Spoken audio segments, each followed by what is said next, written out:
Hi everybody, happy Friday.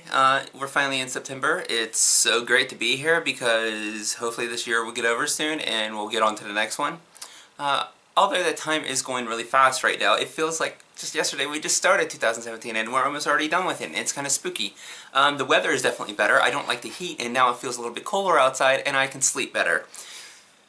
But anyways, so I went to the doctor today, my primary care, and I received one of my letters that I need for my surgery. So that's checked off, and now I'm one step closer to my surgery. Yeah, it's not the best situation because I'm gonna have to find another somebody in the psychology field that I can talk to and get a letter from them. I already have a therapist that is freaking amazing, so I know that she's fine. So as soon as I walked outside today, this hair decided to become a curl, just like the rest of my hair tries to do. So I try to fight it, but you know, it just does what it wants, and I'm okay with that. During this process of transition, there's many things that can happen, such as, you know, you find yourself.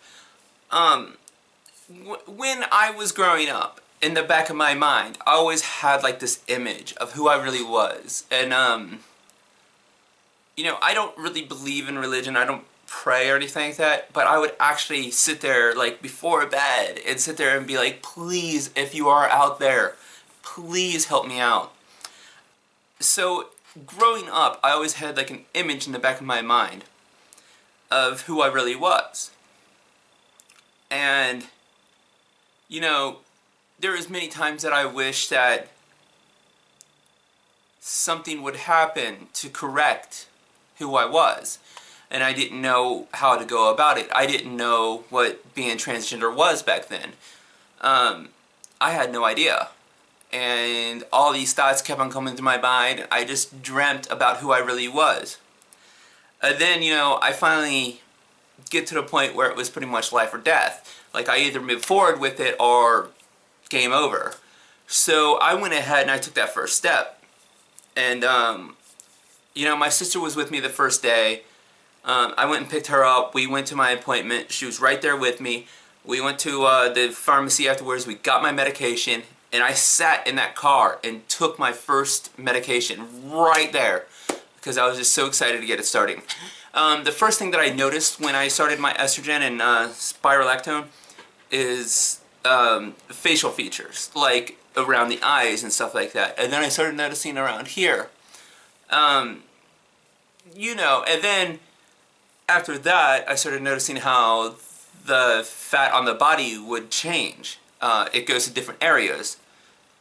And although, you know, that was great that that was happening, it kind of messes with you, because the fact that being transgender and knowing at an early age who you really are, and having that image in the back of your mind, fighting for all of those years to be who you really are, then you finally start moving forward, and it doesn't really fall into place right away, and it kind of eats you on the inside. It really does. It's a lot of pressure and a lot of anger on the inside because you can't just be who you really are.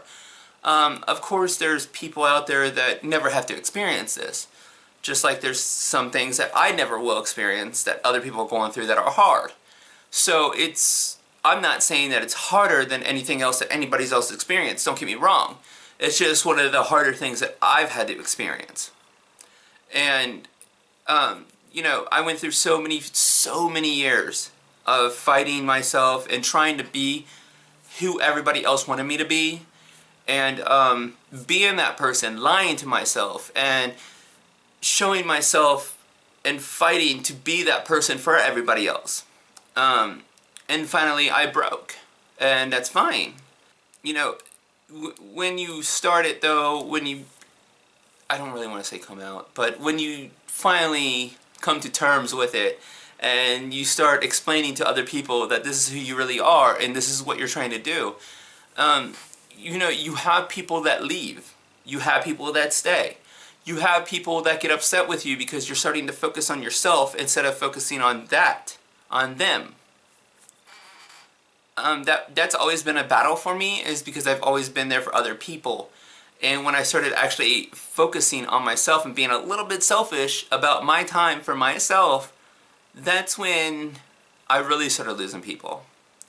I